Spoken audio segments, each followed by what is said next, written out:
Ice TV, सच सबसे आगे। दोस्तों, मैं अब्बास हफीज हूं। संबित पात्रा के नाम से आप सब वाकिफ हैं। संबित पात्रा आजकल उस घंटे की तरह हो गए हैं जिसको बार बार लोग बजाते रहते हैं। इनका बात करने का अंदाज यह है कि बदतमीजी करते हैं, लोगों को अपमानित करते हैं, तर्क पे बात नहीं करते, इधर की उधर करते रहते हैं जिससे सामने वाला अपमानित होकर भाग जाए। लेकिन अब इनकी दवा इन्हीं को पिलाई जा रही है। कांग्रेस के दो राष्ट्रीय प्रवक्ताओं ने जिस तरह से इनको अच्छे से बजाया है वो आपको दिखाएंगे, उसके बाद आपको समझ में आएगा कि इनकी हालत अब क्या होती जा रही है। सबसे पहले तो पवन खेड़ा जी को देखिए, कैसे इन्होंने जो दिन रात संबित थाईलैंड बैंकॉक करते रहते हैं। मतलब मुद्दों पे तो बात करेंगे नहीं। आपने देखा, इकोनॉमी पे बात नहीं करेंगे, इकोनॉमी क्यों तबाह हो गई इस पे बात नहीं करेंगे, इधर उधर की बात करेंगे, लोगों को छेड़ने की।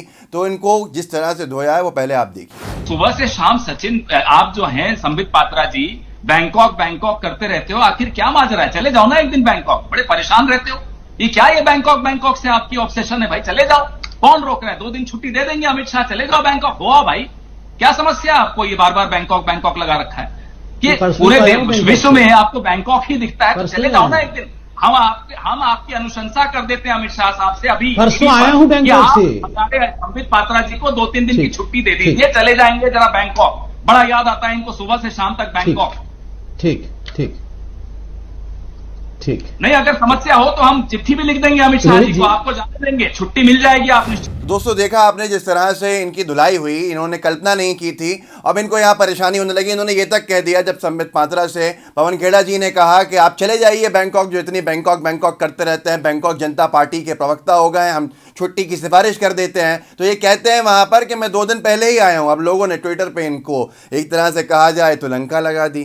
ट्विटर पर एक ने लिखा है कि अगर ये 2 दिन पहले ही बैंकॉक से आए हैं तो ये स्टूडियो में कैसे बैठे हैं, ये डिबेट में कैसे बैठे हैं, इनको क्वारंटीन क्यों नहीं किया गया है अब तक? ये दर्शना पटेल का सवाल है। इस सवाल का जवाब किसी के पास नहीं होगा, क्योंकि यह है कि कुतर्क जो है ये तो पता नहीं कहाँ चला जाता है और अजीब से कुतर्क देते रहते हैं ये तमाम चीज़ों के ऊपर।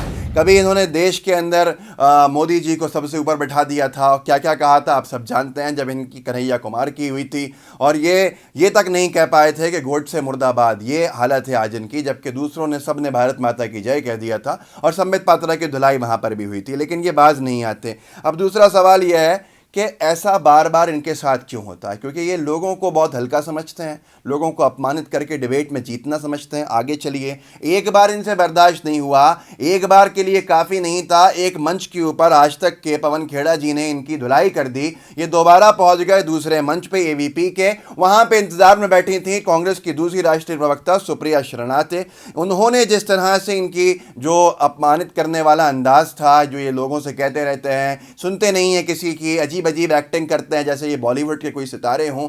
जॉनी लीवर भी शर्मा जाएं, क्या उनकी जगह पे काम इनको मिलना चाहिए था पहले कॉमेडियन के तौर पे। सुप्रिया शरनाटे ने इनसे जो कहा वो सुनने लायक है। राजा हरीश चंद्र जी की औलाद कह दिया, इनको बड़ी तकलीफ हो गई और उसके बाद जो उन्होंने सुनाया वो सुनने लायक था कि ये कैसी बातें करते हैं। सुनिए। आपने बोला क्योंकि आप इतने दूध के धुले पाक साफ दामन वाले हरिश्चंद्र की औलाद यहां पर बैठे हैं, दिल पे हाथ रख के बताइए, गोवा में क्या किया था, गुजरात में क्या किया था, मणिपुर में क्या किया था, अरुणाचल में क्या किया था, कर्नाटक में क्या किया था? आपने हॉर्स ट्रेडिंग नहीं करी थी, आपने पैसे नहीं चलाए थे, आपने एजेंसीज का दुरुपयोग नहीं किया था। आप वही काम यहां पर कर रहे हैं। और प्रशांत जी ने कहा केंद्र सरकार अभिभावक होती है, यहां पर केंद्र सरकार पैसे बांट रही है, यहां पर केंद्र सरकार एजेंसियों का दुरुपयोग कर रही है।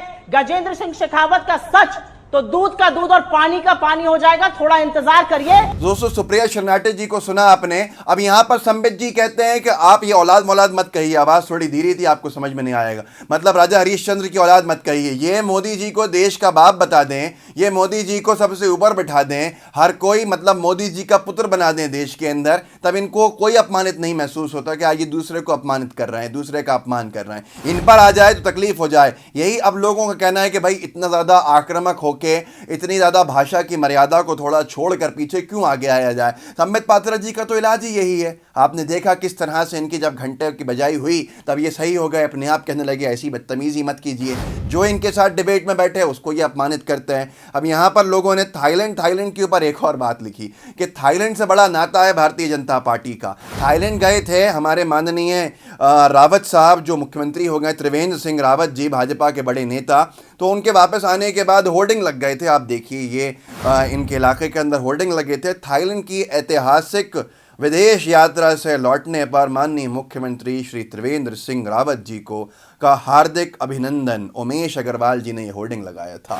तो लोगों का कहना है बड़ा पुराना रिश्ता है आपका बैंकॉक से, इसीलिए आप कहते हैं। और अब भारतीय जनता पार्टी बीजेपी का फुल फॉर्म पवन खेड़ा जी की धुलाई के बाद से लोगों ने कर दिया है बैंकॉक जनता पार्टी। ट्विटर पर लोग इनके बड़े मजे ले रहे हैं बैंकॉक जनता पार्टी के नाम से। कभी सोचा है आपने दोस्तों कि ऐसा क्यों करते हैं ये?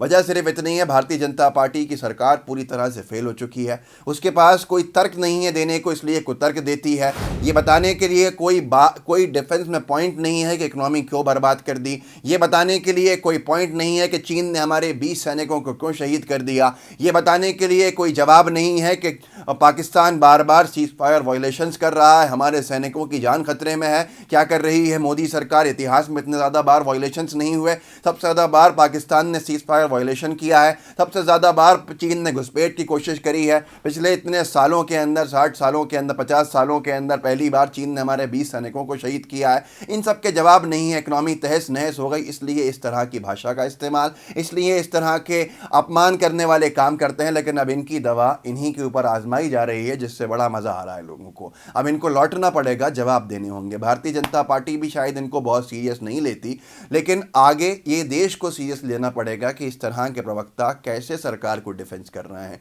सत्ताधारी दल के लिए जवाब देना जिम्मेदारी होती है, जवाबों से भागने के लिए किसी को अपमानित करना। अब जब इनके साथ खुद हो रहा है तो इनको बड़ी तकलीफ हो रही है। इस वीडियो को शेयर कीजिए, हमारे चैनल लाइव टीवी को सब्सक्राइब कीजिए। एक नया चैनल द एल टीवी शुरू किया है, मैं बताना भूल गया था आपको, उसको भी सब्सक्राइब कीजिएगा। कमेंट बॉक्स में उसका लिंक है। जय हिंद, जय भारत।